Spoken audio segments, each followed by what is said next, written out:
আইসা দাঁড়াই আব্বা, তোমরা একটা ছেলে আইসা বলো যে ব্রাজিল আর্জেন্টিনার খেলোয়াড়ের সাথে আমাদের ধর্মীয় সম্পর্ক কি? যদি ধর্মীয় কোনো সম্পর্ক না থাকে তো আমাদের রাষ্ট্রীয় সম্পর্ক কি? বাংলাদেশের অর্থনীতি, সামাজিক, বাংলাদেশের উন্নতি, প্রগতি, আধুনিকতার জন্য শুধু মাতৃভূমির মায়াও যদি থাকে, একটা নাফরমান বল বেটা এখানে দাঁড়ায়া আর্জেন্টিনার ব্রাজিলের খেলোয়াড়ের সাথে আমাদের বাংলাদেশের উন্নতির কি সম্পর্ক বল? ইসলাম তো আছে নাই, রাষ্ট্রের বলেন, রাষ্ট্রের বলতে বলেন এ দেশের উন্নয়নে কথা বলেন না, আমাদের সাথে ওদের কি কি লেনদেন বলেন আঙ্কেল, বলো না আব্বা। হ্যাঁ, একটা কথার বুঝায় কও যে একটা যুক্তি তো থাকবে। হুজুর, এই ফুটবল বিশ্বকাপে যদি আমরা ব্রাজিল এবং আর্জেন্টিনার পক্ষে ব্যাপক লাফাইতে পারি, বিনিময়ে ওই দেশের লোকেরা যদি আমাদের প্রতি সন্তুষ্ট হয়, তাহলে আমাদের দেশের রেমিটেন্স বেড়ে যাবে, আমাদের দেশের তেল বেড়ে যাবে, আমাদের দেশের উন্নতি বেড়ে যাবে। একটা কিছু তো হবে, সেটা কি বলো না আব্বা, বলো। কাতার বিশ্বকাপে প্রধান আলোচ্য বিষয় ছিল, আমরা স্পষ্ট পত্রিকা দেখছি, এখনো পিছনে সার্চ দিলে পাওয়া যাবে, কাতার বিশ্বকাপে প্রধান আলোচ্য বিষয় ছিল মদের বোতল। কাতার সরকার আইন করছিল স্টেডিয়ামের ভিতরে মদের বোতল সরাসরি খাওয়া যাবে না। এটা নিয়ে সারা বিশ্ব, ইউরোপ তখন বিতর্ক করছিল যে না, এটা স্বাধীনতায় হস্তক্ষেপ, যেখানে অবাধে মদের বোতল। ব্রাজিল বিশ্বকাপের সময় সরকারি ওরা হিসাব দিছিল ওই দেশে যে যে পরিমাণ আয় হবে, রাষ্ট্রের আয়, এই আয়ের যে খাতগুলো দিছিল আমি নিজ চোখে দেখছি, সেই খাতের একটি খাত হলো যে পরিমাণ হোটেলে নারী ভাড়া দেওয়া হবে, যে পরিমাণ বেশ্যাবৃত্তি হবে, দেহ বিক্রি হবে, ওইখান থেকে রাষ্ট্র বিশাল বড় টাকা আয় হবে, ওইটা একটা বড় খাত। আমি এই চোখে, আমি দেশে থাকি, আমরা চাঁদের দেশে থাকি না।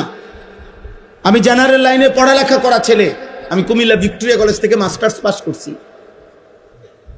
সরকারি কওমি 2 লাইনে মাদ্রাসার থেকে পড়ালেখা শেষ করছি, আলহামদুলিল্লাহ। এজন্য বলছি দোস্ত, পৃথিবীর খোঁজ খবর আমরাও রাখি, ইউরোপের প্রতিটা পদক্ষেপ আমরাও খবর রাখি। বলো না আব্বা, তোমরা ইনসাফের সাথে বলো, একটা ছেলে, এই একটি ফুটবল বিশ্বকাপকে কেন্দ্র করে কি পরিমাণ জুয়ার খেলা হবে? এক এক খেলোয়াড়ের নামে, দলের নামে কত কোটি কোটি ডলার জুয়া হবে, বলেন বলেন। খেলা হইল ফুটবল, কিন্তু 3 দেশে 3টা উদ্বোধনী অনুষ্ঠান হবে, 3 দেশের সম্মিলিত আয়োজনে 3টা উদ্বোধনী অনুষ্ঠানের মধ্যে অসংখ্য নর্তকী নাচবে। তো নারীর নাচের সাথে ফুটবলের কি সম্পর্ক? বলো না ভাই, ইনসাফ করো আব্বা, নর্তকীর নাচের সাথে ফুটবলের কি সম্পর্ক বলেন? এমন দুনিয়ার বেশি দিন থাকতাম না, এই জন্য চিন্তা করছি কইয়ে যাই না, বুঝেন না? কে এর ষড়যন্ত্র করব, কে হুমকি দিব, কে ধমকি দিব, যে যেটাই করব কোনো অসুবিধা নাই। গুলি করুক আর গুম করুক, খুন করুক আর জখম করুক, যে যেখান থেকেই মেরে ফেলুক, শেষ পর্যন্ত আল্লাহর কাছে ফেরত পাঠাবে, ফেরত পাঠাবে না?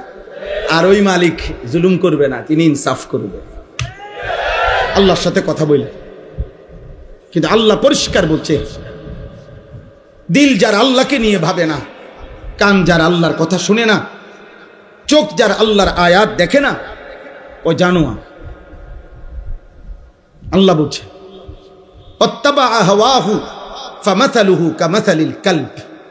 আল্লাহ বলছে মনের ইচ্ছে মতো যে চলে, মনের ইচ্ছে মতো যে চলে, খোদার কসম, কোরআনের আয়াত। আল্লাহ বলছে তার জীবন কুত্তার জীবন। ফামাসালুহু কামাসালিল কালব, তার দৃষ্টান্ত, তার উদাহরণ কামাসালিল কালব, কুত্তার মতো। কালবুন মানে কুত্তা, মনের ইচ্ছা মতো চলে। তোমরা যারা 5 ওয়াক্ত নামাজ পড়ো না, তোমরা নিজের ইচ্ছায় না আল্লাহর ইচ্ছায় পড়ো না, কথা বলে না তো। আল্লাহ তাআলা বলে নিজের ইচ্ছায় যে চলে তার উদাহরণ কুত্তার মতো। 365 দিনে একদিনও ফজরের নামাজ পড়তে পারলা না, কারণটা কি আব্বা? আল্লাহকে এভাবে ভুলে যায় মানুষ, এভাবে ভুলে যায়। আহা, এই পৃথিবীর সাধারণ থেকে সাধারণও যদি কেউ কারো জন্য কোনো সুপারিশ করে, সে তো কথা জানতে চায়, কি বিষয়ে সুপারিশ করতাম, কি বলতাম, আমনে কদ্দুর আগাইছেন, আমনে কোনানে আইয়া বাজ্যা গেছেন, হ্যাঁ কাগজপত্র কি কি আছে। আমি আজকে একজন ডাক্তারকে বলছি, আমার বিবিরে ডাক্তার দেখাইতাম শনিবারে, আমার ঘনিষ্ঠ, উনি বলছে হুজুর গত 2-3 বছরে যত ডাক্তার দেখাইছেন এই বিষয়ে সবগুলো স্লিপ প্রেসক্রিপশন নিয়ে আইসেন। কথা বোঝেন নাই আমার? তো নবী সাল্লাল্লাহু আলাইহি সাল্লামের কাছে যেই উম্মত সুপারিশের জন্য যাইবে হাসরের ময়দানে, ইয়া রাসূলুল্লাহ আমি আনিসুর রহমান, এই যে আমার কাগজ ফাইল, আমার জন্য একটু সুপারিশ করেন।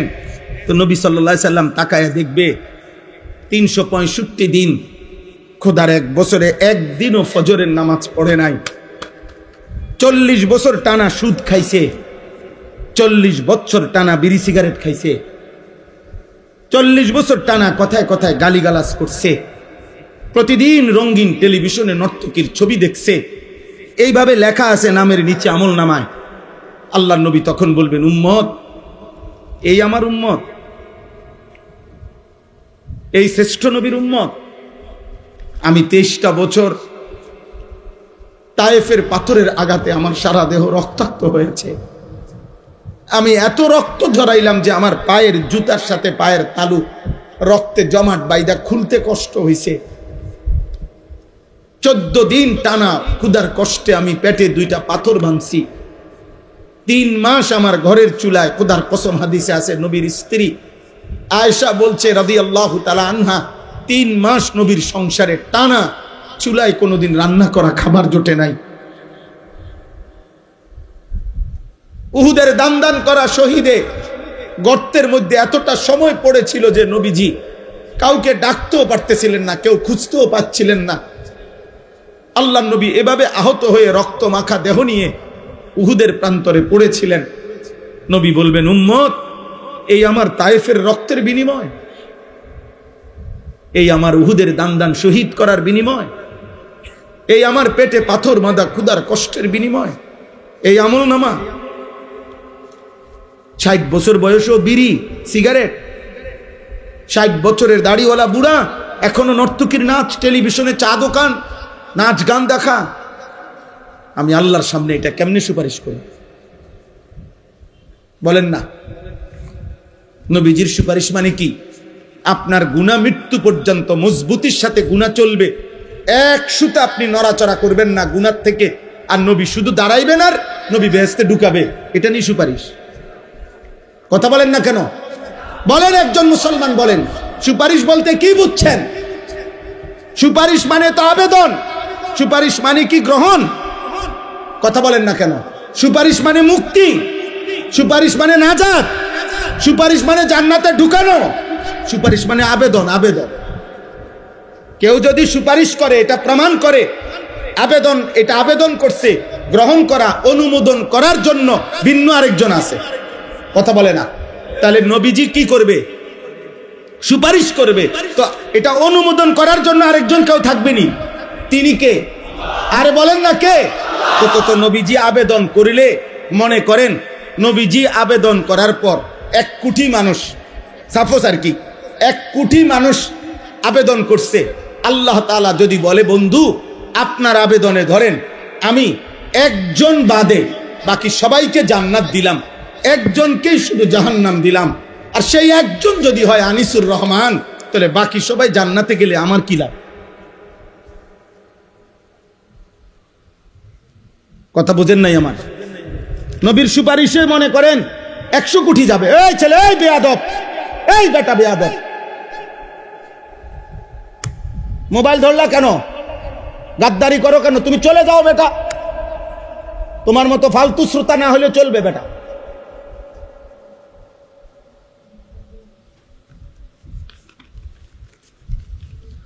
জি বাবা, আপনারা ধরে বুঝান আপনাদের ছেলেদেরকে, বলেন একটা লোক যদি, একজন, আরে ভাই একজন, আমি যদি জাহান্নামী হই, যারে আল্লাহ জাহান্নাম দিবে সে যদি আমি হই, বাকি সবাই যদি জান্নাতে যায় আমার কি লাভ?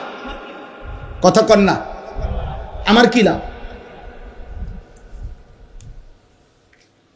দোস্ত আমার, বন্ধু আমার, আমি সর্বোচ্চ আবেগ দিয়ে বলছি, রাগ হইও না ভাই, আমি মোবাইলের এটা মাইনে নিতে পারি না। আমার কথা হলো সে না শুনুক, আমার কোনো আপত্তি নেই। আমি জীবনভর আজকে আলহামদুলিল্লাহ আল্লাহর দয়ায় 22 বছরের এই ছোট্ট ওয়াজের জীবনে কখনো 10 জন মানুষের সামনে বয়ান করছি, কখনো 10,000 মানুষের সামনেও বয়ান করছি। এটা কোনো বিষয় না। এই কোরবানির ঈদের আগের দিন বুধবার রাতে এশার নামাজের পরে আমি যখন বয়ান করছি তখন 10-15 জন মানুষ ছিল। আমি বলে গেছি একম পক্ষে 1 ঘন্টা আল্লাহর কথা বলতে হবে, বন্ধ করা যাবে না। আমরা ইয়াকিন করি যে আমাদের দায়িত্ব শুধু কলিজার সবটুকু দিয়ে বলা, চূড়ান্ত ফয়সালা আল্লাহর হাতে। ফয়সালা কার হাতে? হেদায়েত দিবে কে? জীবন পরিবর্তন করবে কে? আল্লাহ আল্লাহ আল্লাহ আল্লাহ আল্লাহ। হেদায়েত কারো হাতে না, শুধু আল্লাহর হাতে। হেদায়েত নবী সাল্লাল্লাহু আলাইহি সাল্লামের হাতেও না, কার হাতে? যার কারণে যে নবীর কথায় আবু বকর এক কথায় কালেমা পড়ছে, সেই নবীর কথায় 10 বছর একটানা আপন চাচা আবু তালেবকে নবীজি দাওয়াত দিছে। আর মোট 38 বছর আবু তালেব 38 বছর নবীজির খেদমত করছে। কত বছর? 38 বছরের খেদমত করছে আবু তালেব নবীজির। আর নবীজি 10 বছর তাকে কালেমার দাওয়াত দিছে, কিন্তু মৃত্যু হয়েছে ঈমান ছাড়া, কারণ আসমানওয়ালা রব ফয়সালা দেয় নাই। বলে নবীজি কানছে, চোখের পানি ফেলছে, ফেলে নাই? বুখারীর riwayat, কুল লা ইলাহা ইল্লাল্লাহ কালিমাতান আশহাদু লাকা বিহা ইনদাল্লাহ। আল্লাহর নবী বলছে, চাচা একবারের জন্য কালেমাটা পড়ে, একবার শুধু বলেন চাচা, আপনি শুধু বলে রাখলে হাসরের ময়দানে আমি আপনার জন্য আল্লাহর নিকট সাক্ষ্য দেব। হাদিসের মধ্যে আছে আবু তালেব নবীজি ফালাম ইয়াজাল বারবার বলতেছিলেন, আর আবু জাহেল আর উমাইয়া ইবনে খালফ এই 2 জন কাফের বারবার নিষেধ করছিল। 2 পাশে 2 জন, এ পাশে নবীজি, এ পাশে 2 জন কাফের, আবু জাহেল এবং উমাইয়া। এই 2 জন বলতেছে, আবু তালেব বাপদাদা পূর্বপুরুষের ধর্মের মূর্তি পূজার বিরোধিতা করিস না, বেজ্জতি করিস না। আর আল্লাহ নবী বলছে, চাচা একটাবার পড়ে। কোন কোন কিতাবের মধ্যে আছে শেষ পর্যন্ত নবীজি বলছে, চাচা আমার কানে কানে বলে, আমি শুধু শুনে রাখবো, কিয়ামতের দিন সাক্ষ্য দেব। আবু তালেব পড়ে না, খোদার কসম পড়ে না। কিতাবে আছে শেষ পর্যন্ত নবীজি বলছে, চাচা আমি পড়ি, আপনি শুধু ঠোঁটটা লাড়েন, আমি তবুও বলবো আল্লাহর কাছে যে আল্লাহ আমার চাচা ঠোঁট লাড়ছে, মনো কালেমাই পড়ছে। আবু তালেব ঠোঁটও লাড়ে নাই, শেষ পর্যন্ত আছে। এবার নবীজি বলছে, এরকম হাত জড়ায় ধরে বলছে, চাচা আপনি আগুনের মধ্যে কেমনে সইবেন? আপনি আগুনে পুড়বেন, আপনি আমার 38 বছর খেদমত করছেন, আপনি জাহান্নামের আগুনে পুড়বেন, চাচা আমি এটা সহ্য করবে, আপনি তো আগুনে পুড়বেন। এই তখন আবু তালেব একটা কথা বলছে, এই করিম, আবু তালেব বলছে, ভাতিজা মুহাম্মদ, আন্নারু খায়রুম মিনাল আর। আপনারা সবাই মনে রাখবেন, আবু তালেব বলছে, মুহাম্মদ দুনিয়ার মানুষের কাছে লজ্জিত হওয়ার চাইতে আগুনে পোড়া ভালো। শুনছেন এমন কথা? আন্নারু খায়রুম মিনাল আর, কিতাবের আবার বলছে, মুহাম্মদ প্রয়োজনে জাহান্নামের আগুনে পুড়ব, কিন্তু সমাজের মানুষের কাছে বেজ্জতি হতে পারতাম না। অসংখ্য বাবা মার হিসাব তো এটা। 3 দিন ধরে বিয়া বাড়িতে ডেকসেট বাজতে আছে, এবারটার কথা হইল প্রয়োজনে হাসরের ময়দানে জাহান্নামের আগুনে পুড়মু, কিন্তু জিফুত নায়নাতুরের কাছে বেজ্জতি হতে পারতাম না। ফুলাইনে শখ করছে, ফুলাইনে কি করছে? ফুলাইনে শখ করছে। হ্যাঁ, বেটা বেডি এক প্যান্ডেলে খাওয়াইতে আছে, ও গুণা হইব তো, ও অক গুণা, কিতা করণ যাইবার হয়তো কিছু পিঠা খাওয়ান লাগবো কবরে, কিন্তু বেজ্জুতি থেকে তো বাঁচলাম। গ্রামে বেজ্জুতি হয়েছে না হেপড়া, মানুষ হেপড়ার একেবারে আলগি দিয়া টাঙ্গাইয়ে থুইছে ইজ্জত দিয়া। বুঝেন নাই কথা? হ্যাঁ, মানুষের কাছে যাতে বেইজ্জতি না হয় এই জন্য গুনাহটাকে কি করে নিছে, মেনে নিছে। কথা বোঝেন নাই? একটা হাইয়েস্ট এটার ভিতরে বেড়া বেড়ি ফুলা মাইয়া, হ্যাঁ চাপ দিয়ে বইয়ে লাও, মাত্র 10 কিলোমিটারের পথ, এত ফর্দা ফুর্দা পোহাইও না, এত এত এত জমিদারি করো না, বইয়া লাও বেড়া বেড়ি এক লগে, যে জান দিয়ে জায়গা পাও বইয়া লাও। এটা জায়েজ হয়ে গেল? এটা 2 কিলোমিটার হইলে এটা জায়েজ, 10 কিলোমিটার পথ কম হইলে বেড়া বেড়ি এক লগে বইন জায়েজ নাকি? বিয়ার রাত, বিয়া বাড়ি, আপনার স্বাস্থ্য বোন, জ্যাঠতো ভাই, ভাই বোন, ছোট ছোট বাচ্চা 10 বছর 12 বছরের, মনে করেন সব দিদি একখান দিয়ে হতাই দিছে, হুইতালা সবাই একটা একটা বালিশ দিয়ে দিয়ে সবাই সবাই শুইয়া লাইল এক লগে। এটা হালাল না হারাম? তো এই এত দিকে গুনাহ করে এরপরে শেষ সমস্ত নাফরমানি কমপ্লিট করিয়া এরপরে ইমাম সাহেবের কাছে দায়িত্ব, হুজুর খাস করে কদ্দুর দোয়া করে দেন, আল্লাহ যেন কদ্দুর সুখে রাখে, আল্লাহ যেন এই 70,000 টাকার যে বিয়ের গেটটা আল্লাহ যেন এটা বরকত দেয়, গায়ে হলুদের যে অনুষ্ঠানে বেড়া বেড়ি নাচছে আল্লাহ যেন এটা বরকত দেয়, পুরাটা অনুষ্ঠান যে ভিডিও করছে আল্লাহ যেন এটার মধ্যে বরকত দেয়, বেড়া বেড়ি যে একই হাইয়েসের মধ্যে সাইপ্পা বইছে আল্লাহ যেন এটার মধ্যে বরকত দেয়। হ্যাঁ দিব, যা দিবার দিব, আপনি টের পাইবেন, রোদ উঠলেই বুঝবেন।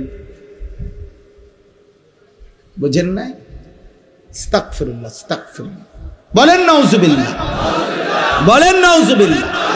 মুসলমান মনে রাখবেন আমার শেষ কথা, চোখ বন্ধ করলে ঝড় থামে না, মাথা নোয়ায়া ফেললে ঝড় থামে না। ওট পাখির স্বভাব, তুফান দেখলে বালুর মধ্যে মাথা ঢুকায়। চামচিকার স্বভাব, বাদুরের স্বভাব, আলো ফুটলে মাথা নিচের দিকে দিয়া চোখ বন্ধ করে রাখে। তার মানে সে বুঝাইতে চায় আলো আসে নাই, না আলো আসছে, তুমি মাথা নোয়া এলাইছো। এই জন্য আপনি যদি বলেন আমি বুঝি নাই, চোখ বন্ধ করে যদি আপনি কোন তুফান নাই, না তুফান ঠিকই আসতেছে, আপনি চোখ বন্ধ করে রাখছেন, তা আপনি বুড়া মানুষ, গ্রামের মানুষ, বুঝি নাই, বা ও এখনকার যুগ এরকম, আগের মতো সাফাসাফি করলে হইতো না, এই সব কিছু বললেই কবরের আযাব মাফ হয়ে যাবে, জাহান্নামের আযাব মাফ হয়ে যাবে। খোদার কসম এটা হবে না। ইমাম সাহেব আর মুক্তা দিয়ে, মুসল্লি আর হুজুরে, পাবলিকে আর জনগণে আমরা একত্র হইয়া গেলে কবরের আযাব মাফ হবে না। আমনে উনি আমারে কইলো, আমি ইমাম সাহেবরে কইলেন, আমনে হুজুর বুঝেন তো অন কি আর এই যুগ আসেনি? হুজুরে কইলো আচ্ছা বুঝি তো, হ্যাঁ ঠিক আছে, আল্লাহ ভরসা চালাইয়া নেন। হ্যাঁ, ইমামে আর মুসল্লি মিল্লা গেলে আখেরাত ক্লিয়ার, পিসাবে আর মুরিদে মিল্লা গেলে আখেরাত ক্লিয়ার। হ্যাঁ, কি মিল্লা জিল্লা, মিল্লা জিল্লা কুমিল্লা, মিল্লা জিল্লা আখেরাত না। ওয়ামতাজুল ইয়াউমা আইয়ুহাল মুজরিমুন, আল্লাহ তাআলা হাসরের ময়দানে বলবে, ফেরেশতা প্রত্যেকটা নাফরমান বেঈমানরে আলাদা কর,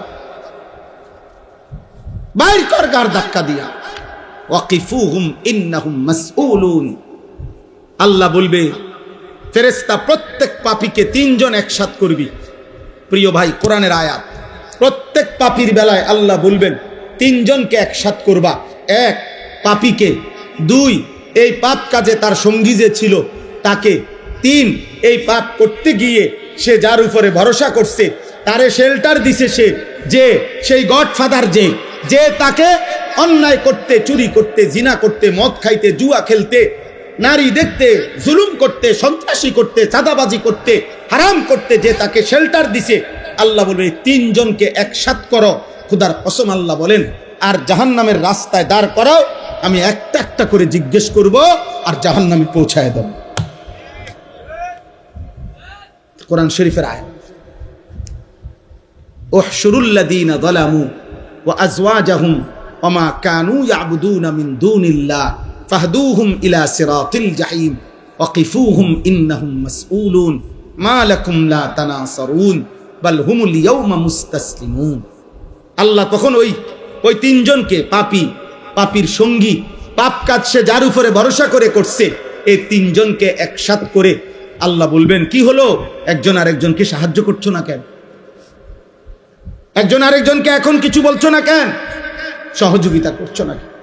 আল্লাহ আমাকে মাফ করে দেন, আল্লাহ আমাদের সবাইকে মাফ করে দেন।